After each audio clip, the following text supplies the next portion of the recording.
సుమన్ టీవీలో మీ personal and business promotions కోసం కింది నెంబర్కి కాంటాక్ట్ చేయండి.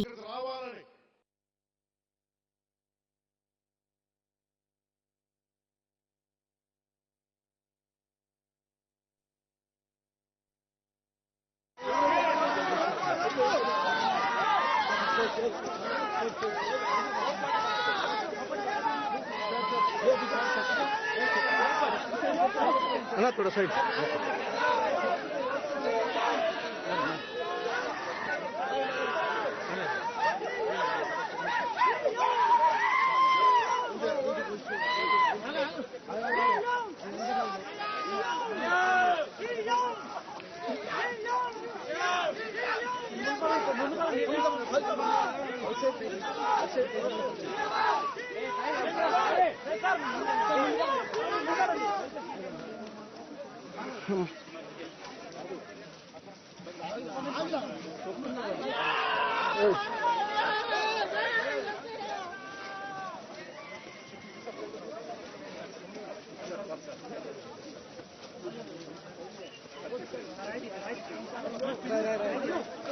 भैया साइड भैया थोड़ा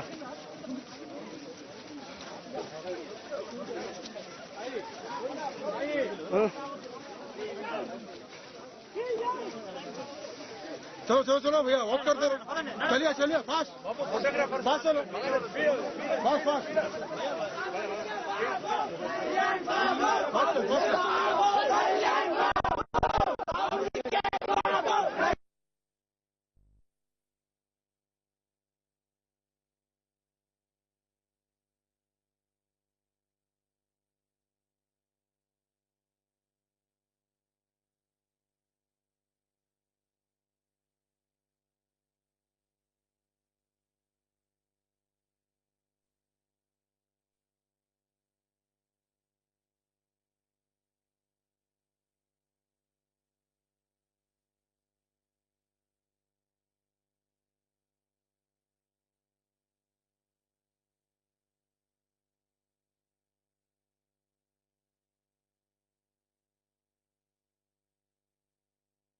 రోడ్లు వేయాలి కానీ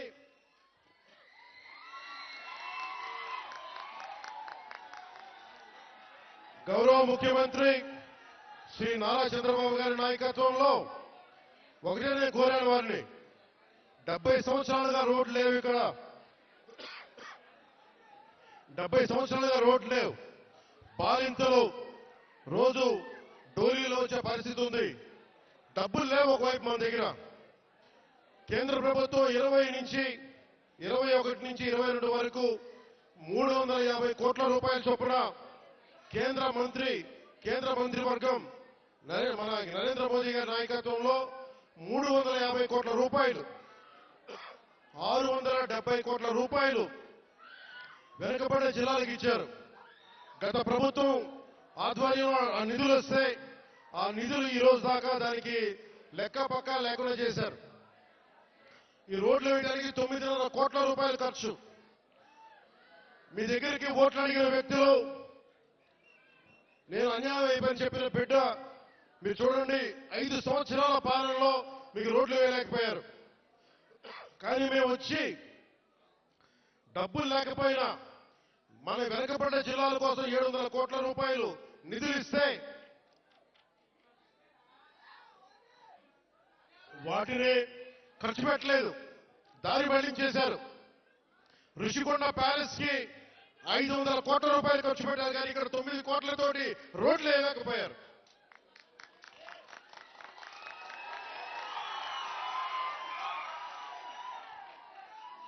నేను ఈ రోజున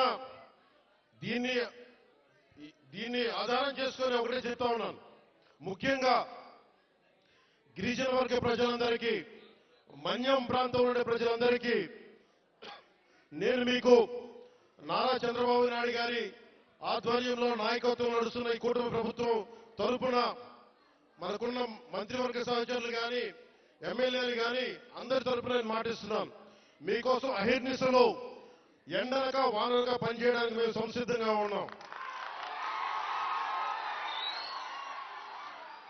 ఇందాక కలెక్టర్ గారు దృష్టికి తీసుకొచ్చారు ఇది పైకి మనం ఎంతవరకు వెళ్దాం ఆగుదామంటే ఒకటే మాట చెప్పారు కలెక్టర్ గారికి. 1 కిలోమీటర్ నడిస్తే కానీ సాధక బాధలు తెలియవు నాకు, కనీసం నేను నడవాలి నేను. అలాంటిది నలుగురు డోలీ పట్టుకొని ఒక గర్భిణి స్త్రీని పట్టుకొని ఎంత ఇబ్బంది పడతారో ఆ బాధ నాకు తెలియాలంటే ముందు నేను నడవాలి, నేను నడుస్తాను దీనికని చెప్పాను.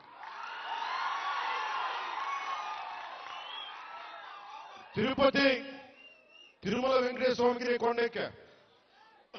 ఆయన్ని ఒకటే కోరుకున్నా, నన్ను కష్టాలు తీర్చమని, ప్రజల కష్టాలు తీర్చమని నేను ఆయన కోరి కొండెక్కాను. ఈ రోజున నేను మన కొండెక్కా, మన కష్టాలు తీర్చమని. నా పక్కనే ఉన్న పంచాయతీరాజ్ కమిషనర్ గారికి కూడా, అడిషనల్ జాయింట్ సెక్రటరీ వారికి కూడా ఒకటే చెప్పాను, నా పిఎస్ మసూదన్ గారికి కూడా ఒకటే చెప్పాను, మీరు ఈ రోడ్డు వేసే లోపు ముందు కనీసం ఈ రోడ్డుని రోడ్ రోలర్లు పెట్టి కొంచెం శుభ్రంగా నడిచేలా చేయమని కోరుకుంటున్నా. నేను అది ఆదేశించాను.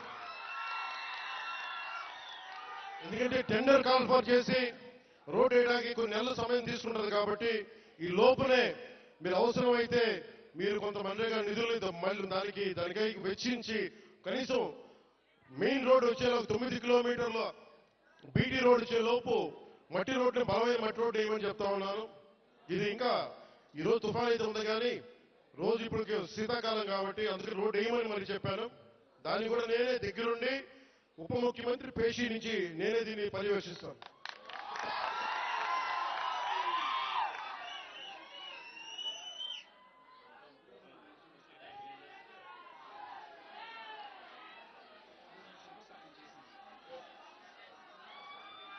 నేను మొన్న కూర్చోవాలి మీరందరూ. మొన్న ముఖ్యమంత్రి గారితో గౌరవ ముఖ్యమంత్రి ఒక నిమిషం గౌరవ ముఖ్యమంత్రి శ్రీ చంద్రబాబు నాయుడు గారి ఆఫీస్కి వెళ్ళి ఆయన పేషీకి వెళ్ళి ఒకటి తెలియజేశాను. సార్ 70 సంవత్సరాల మనకి స్వాతంత్రం వచ్చిన తర్వాత కూడా ఇంకా పిల్లలు ఇబ్బంది పడతా ఉన్నారు. మన్యం ప్రాంతంలో రోడ్లు లేవు. ఎట్లయినా మీరు అంటే నిధుల కొరత ఉన్నప్పటికీ గత ప్రభుత్వం డబ్బులు సంపూర్ణంగా ఊడి చేసింది.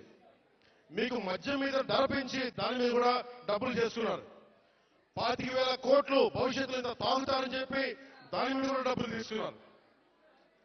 దాదాపు ఎన్నో వేల, దాదాపు 15,000-20,000 కోట్ల రూపాయలు అప్పులు తీసుకున్నారు. ముఖ్యంగా 3 జిల్లాలకు సంబంధించిన ఆస్తుల మీద. ఇవన్నీ డబ్బులు తీసుకొని కూడా రోడ్డు వేయలేదు. మరి ఏం చేశారు అభివృద్ధి అంటే మీరు ఆలోచించండి. గత కాలంలో ఒక మంత్రి వచ్చాడా మీరు చెప్పండి. ఈ రోజున నేను అధికారం రాకముందు ప్రజల్లో ఉన్నాను, అధికారం వచ్చిన తర్వాత కూడా నేను మీకోసమే పనిచేస్తాను. ఇక్కడున్న యువతకి నేను ఇదే మీకు మాటిస్తున్నాను. ఈ రోజున మన సాలూరు నుంచి నేను ఒకటే మాటిస్తున్నాను. నేను మన మన్యం ప్రాంతాలు యువతకి ఉపాధి కల్పించేలాగా టూరిజం వైపు కానీ చాలా మందికి మీకు ఉపాధి అవకాశాలు కల్పించేలా నేను ఇక్కడున్న స్థానిక రాజకీయ నాయకులు, అన్ని పార్టీల రాజకీయ నాయకులతో పాటు మన గిరిజన వర్గ పెద్దలతోటి అందరితో మాట్లాడి ఒక బలమైన పరిష్కార మార్గం తీసుకుంటాం.